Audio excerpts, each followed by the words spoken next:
The sun had barely pushed its way over the horizon when Lucas Whitmore stepped out of his black SUV.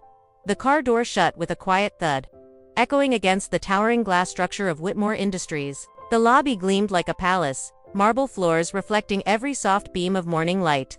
For years, this building had stood as a monument to Lucas's vision, a billion-dollar construction and design empire born from nothing but grit and long nights. Lucas moved through the lobby with the same precision he lived every day. His suit was pressed without a wrinkle, his tie perfectly aligned, his polished shoes clicking against the stone floor. His jaw looked carved from granite, his eyes sharp yet shadowed by exhaustion. The truth was, Lucas hadn't slept properly in weeks. Building an empire had cost him his rest, his peace, and sometimes, he wondered, even his trust. But Lucas was a man of routine. He never strayed from the schedule. Black coffee at 7:15, review of blueprints at 8 o'clock, department head meeting at 9 o'clock. Predictable, orderly, controlled. That's how he liked it. Until that morning, because standing at the end of the executive hallway was something no routine could prepare him for. A little girl. She couldn't have been more than 8 or 9 years old. A worn teddy bear dangled from one hand, a faded pink backpack from the other. Her sneakers were at least 2 sizes too big, the laces dragging slightly on the marble floor. She looked so small, so out of place in the empire of glass and steel. Lucas stopped. "Sweetheart," he asked softly, lowering his tone. "Are you lost?" The girl's wide brown eyes flicked up to him. For a moment, she didn't speak. Then she walked forward slowly, cautiously, as if afraid the walls themselves might swallow her. Her voice, when it came, was fragile, almost like a secret carried on the wind. "There's a camera in your office." Lucas blinked. "What?" But before he could ask again, the girl turned and hurried down the corridor. "Wait," he called after her, but she had vanished. Within seconds, security guards rushed over. "Sir, who was that? How did she get in?" They scrambled to check logs, cameras, entrances. Yet somehow, nobody had seen her arrive. There was no footage of her entry, no record of her passing the front desk. To them, it was as though she appeared out of thin air.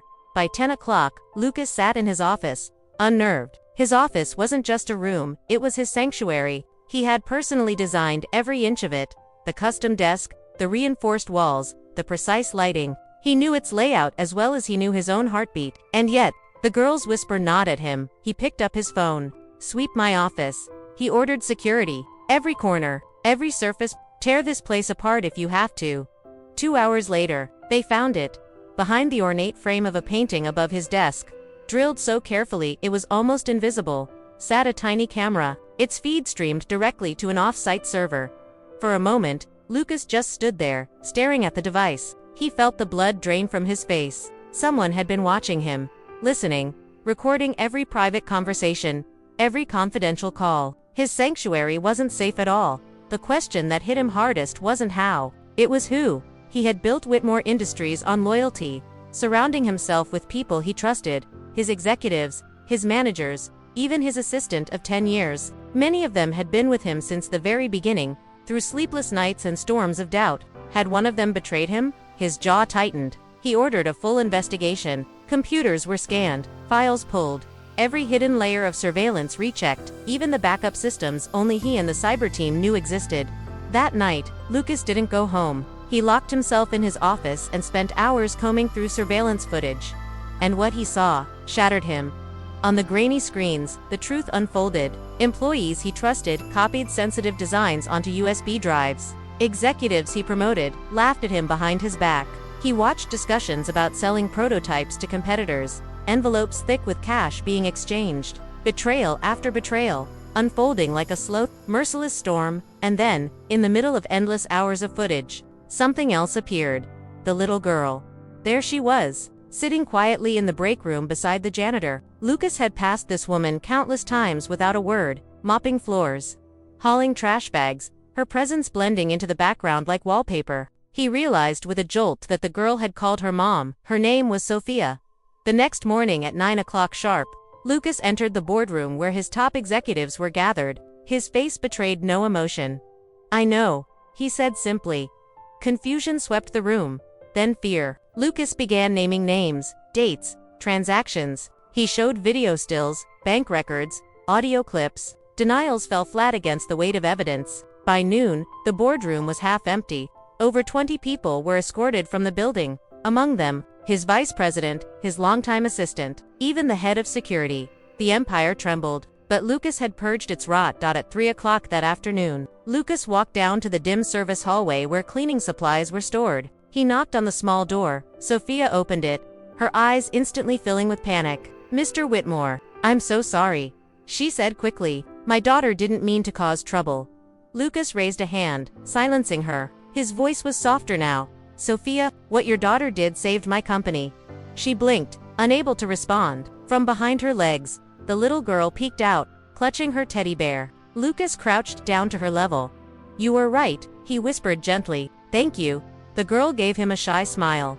When Lucas rose, he looked at Sophia, really looked at her for the first time. The exhaustion in her eyes, the humility in her posture. "You could have sold what you knew," he said quietly. "You could have taken the easy way, but you chose honesty." Sophia's voice trembled. "I just wanted to keep my job. We live in a shelter. I couldn't risk losing this." Lucas's chest tightened. He glanced around at the dim, forgotten corner where she worked every day unnoticed. Then he spoke the words that would change her life forever. "You're not losing your job. You're getting a new one."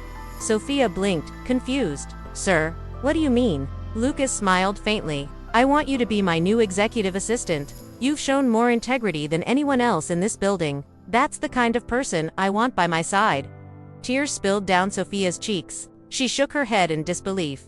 Lucas turned to the little girl. "And you, Leia, you have better instincts than most adults I've ever met. You're braver than you know."